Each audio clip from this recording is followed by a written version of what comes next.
در مجلس امام مالک ابن انس امام اهل سنت و الجماعه رحمه الله شرکت داشته است.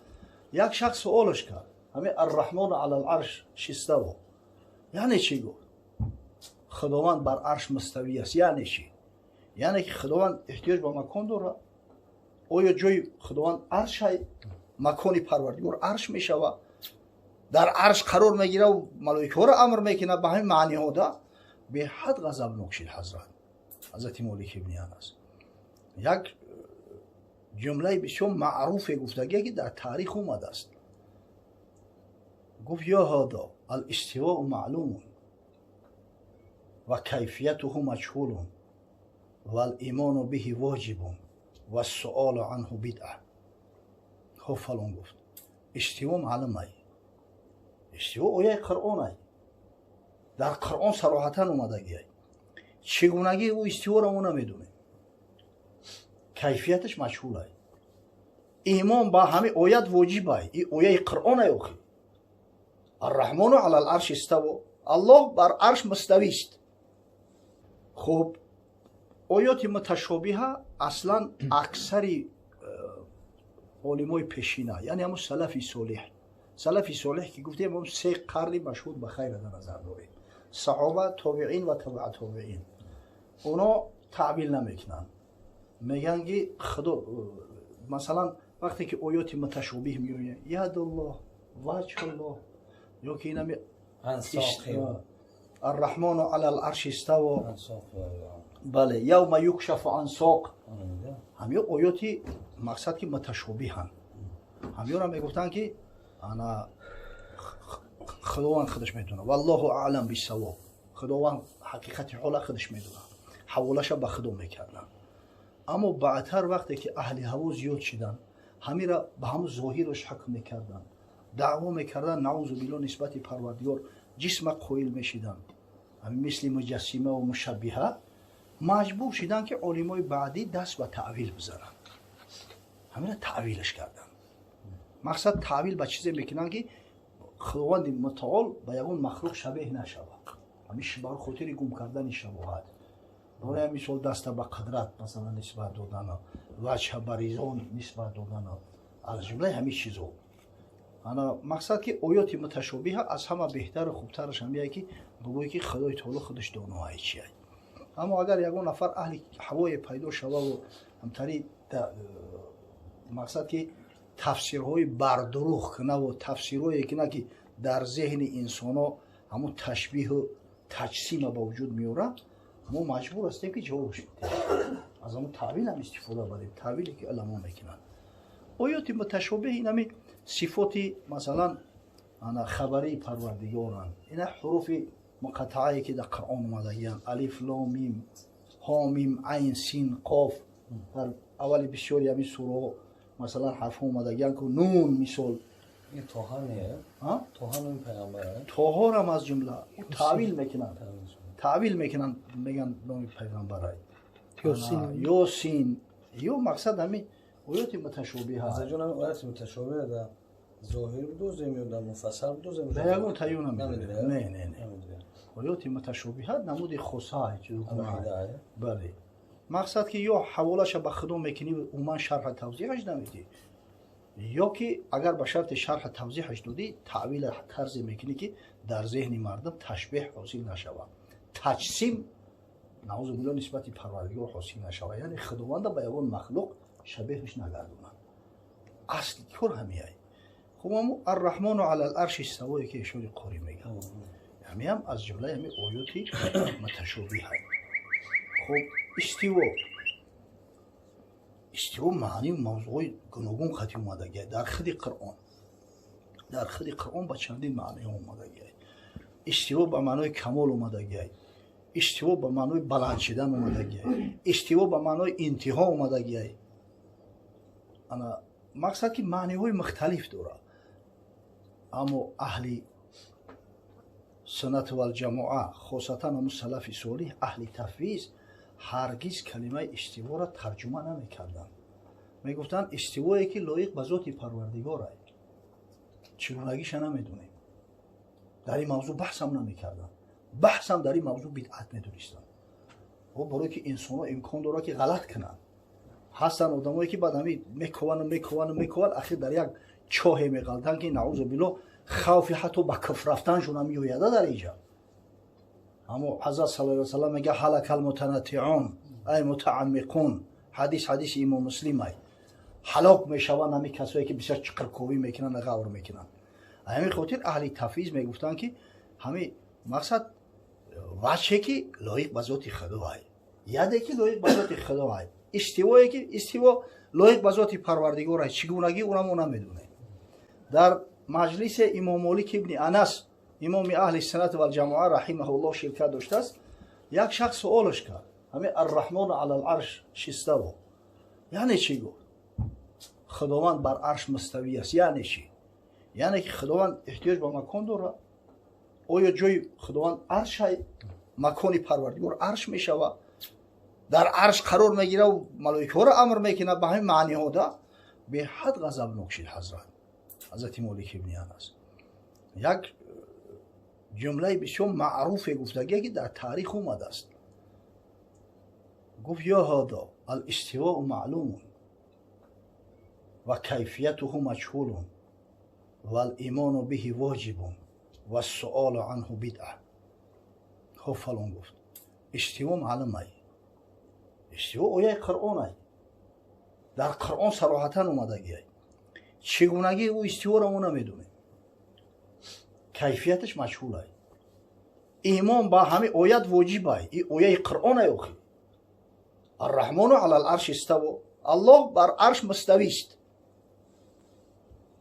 سوال کردن در همین موضوع خودش بدعت ای. بگو در ذهن تی طریق اپو چرخ میزنه تو بدبخت میترسم که اهل هوایی ای مجلس خارجش کنه. گفت یعنی اهل تفویض هرگز روا نمیدیدن بخه چوکی همین را تعویل کنن، به ذات پروردگار همیشه حوالش میکردن که لایق به ذات خدا چگونگی او را ما نمیدونه. اما اهل تعویل یعنی علمایی که بعدتر اومدن به خاطر اون که باز میگم در ذهن مردم هم طریق تجسیم و همین خیلی عقیده‌ای که خدای تعالی مکانی خاصه داره و احتیاج به اون مکان داشته باشن نیاید، مجبور شدن که استوا را کم کم تعویل کنن. به حدی که گفتن که استوا به معنای استیلا هم اومدگی در زبان عربی. قد استوا بشر علی العراق من غیر سیف و دم محراق. همین بشر حافی میگه عراق ضبط کرد به شمشیر بریزاندن خون، بلکه با هم اخلاق حسنش، با علمش، با رفتار و کردار خوبش عراق همه را ضبط کرد. همیشه استوا اومدگی یعنی غالب اومد. استوا به معنای غلبه اومدگی، استوا استیلا مقصد جایی را گرفتن. استوا به معنای انتها اومدگی. ولی یک علم کلون ابن حزم ظاهری میگن همین بحثی کردگی در اطراف همین میگه همین از همه قول بهتر و خوبترش هم میگه انا ثم استوى على العرش یعنی ثم انتهى الى العرش على العرش، یا که مثلا ثم الرحمن على العرش استوى، خداوند بر عرش مستوی است. مقصد که همین به معنای انتها میآید، ینتهی، یعنی که بزرگترین آفریده پروردگار عرش است. وقتی که خدای تعالی همه کائنات خلق کرد مقصد بعد منتهی شد و سوی عرش میگه.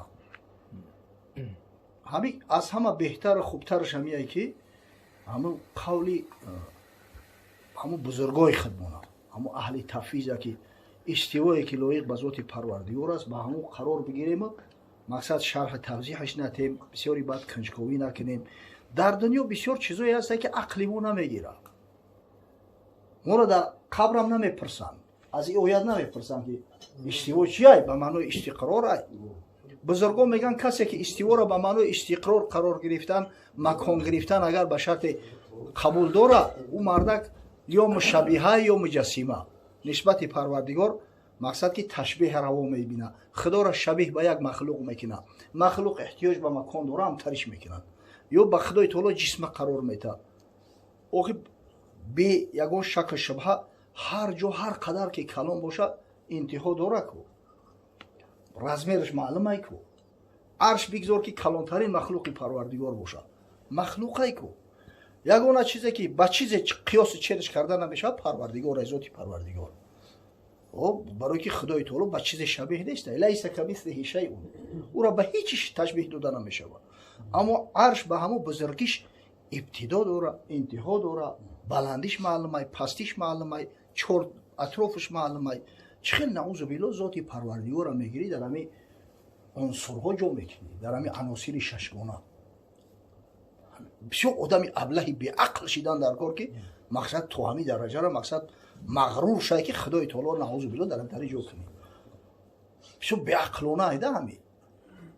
در عصر پیغمبر صلی الله علیه و سلم حضرت صلی الله علیه و سلم هم میگه پناه گفته است یگان صحابه هم در ذهنش نمی اومد برای که خدای تعالی را منزه از مکان از جو و از همه چی میدونیست. ولی همین بدبخت گروهی همین نزاعیه با امام اعظم ابو حنیفه تهمت میزنن. یک کتابی هست با نام فقه الابسط. این فقه الابسط کتابی درسی نیست، اما در این مکتبه‌های شامله انا با امام اعظم ابو حنیفه نسبتش داده و چاپش میکنن.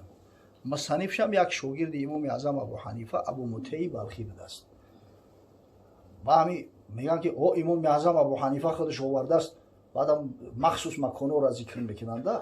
از جمله مثال میگن که انا یک کمپیرکی را پیغمبر صلی الله علیه و سلم پرسید که الله در کجای؟ گفت فی السما، در آسمان. و میگه امام اعظم ابو حنیفه را یک سوال کرد که کسی میگه که همین خدای تعالی را من نمیدونم در کجای، در پایان در بالا. میگه که کسی اگر بگه که خدای تعالی در پایان کافر میشه. این سری گپور هم میورن که از نام امام اعظم که گویا نعوذ بالله امام اعظم ابو حنیفه که چم برای پروردگار مکان قرار میداده باشه.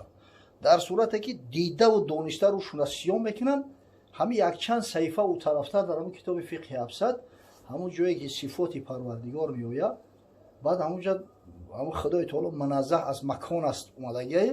ابو مطیع بلخی سوال میکنه حضرت امام اعظم ابو حنیفه را، میگه که اگر کسی سوال کنه این الله، خداوند در کجای،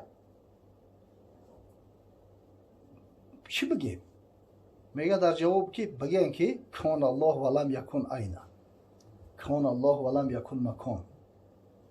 الله بود عینه نبود، سوال کجا نبود، هیچ مخلوقی نبود در دنیا. الله بود مکان نبود، یگان مکان نبود، نه آسمان بود، نه زمین بود، نه عرش بود، نه کرسی بود.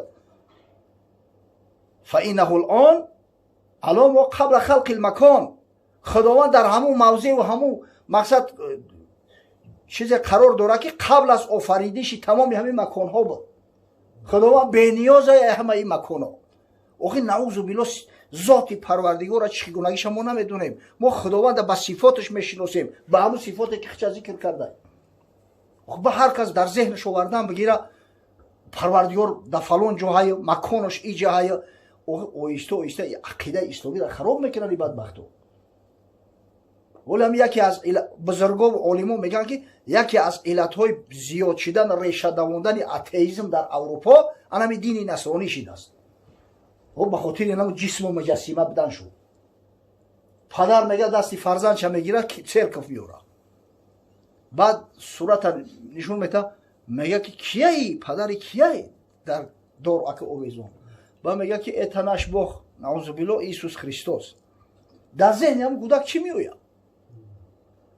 اوی ایسوس خریستوس رنگی خدمون بده است، خدا رنگی خدمون بده است، خدا را میخ میزدیان، نعوذ بالله گلمیخش میزدیان، کشالش میکردیان.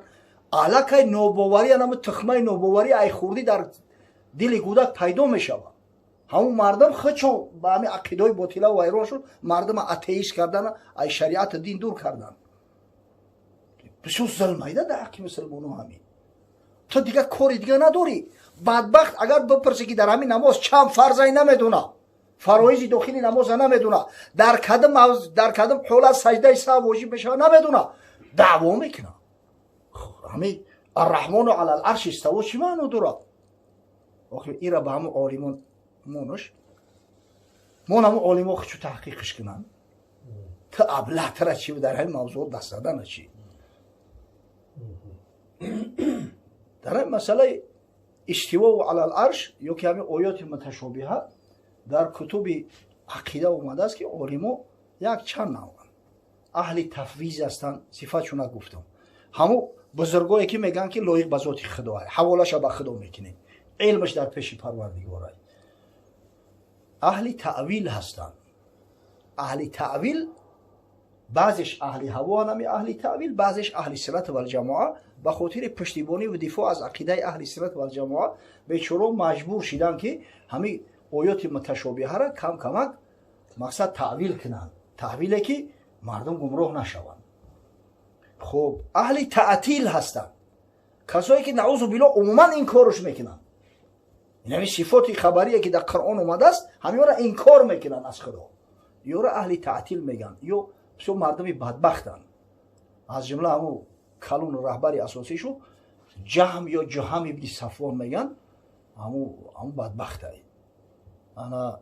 ва ниҳоят аҳли ташбиҳ, касое ки худои аҳли ташбиҳу таҷсим як хеле ҳамун сифоти хабариро зикр мекунанд ки дар ҳамин зеҳни шунаванда ҳамин нисбати парвардигор ҳамин хеле як представление пайдо мешавад ки худованда наъузу биллоҳ ба як махлуқ шабеҳ мекунанд. даст дора ранги мо, гӯш дора ранги мо, наъузу биллоҳ ваҷ дора ранги мо. ба инсон вақте ки ташбеҳ мекунанд, ёро аҳли ташбеҳу аҳли таҷсим мегӯянд. ҳамин аксари ҳамин низоиҳои имрӯза ки ҳастанд ё аҳли ташбеҳанд, аҳли таҷсиманд. ҳамин як нафараш телефон қати ман гап зад, мо аҳли тафвизем. валлоҳи гуфтам шумо аҳли тафвиз нестед, рӯтона сиёҳ накунед. аҳли тафвиз дар ин масъала гап задану ин масъаларо баҳсу мубоҳиса кардана бидъат медонистанд.